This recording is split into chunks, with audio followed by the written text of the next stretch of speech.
Good afternoon. Today is Friday. Ayun.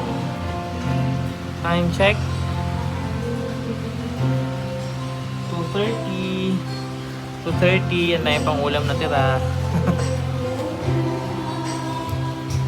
So, Friday. So, next tomorrow is Saturday. So, walang open.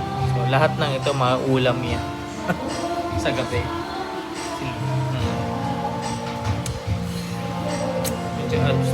Umuulan pa. Medyo matumal ngayon yung benta. So, that's business. So, kailangan nating tanggapin.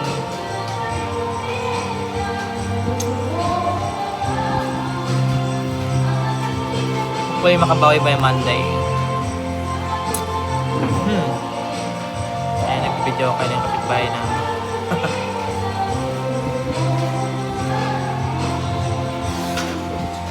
mag-stay kami dito until siguro 3 or 3:30. Depende kasi umuulan pa eh. So, hindi pa kami makaka-uwi.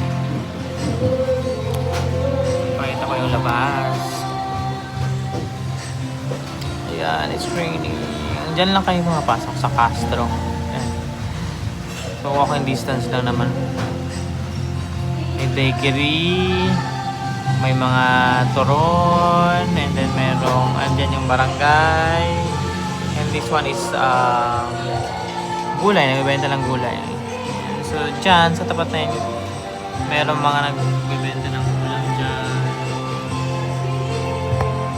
So marami kaming kompetensya dito. So meron nagbibenta ng ulam. 1, 2, 3, 4,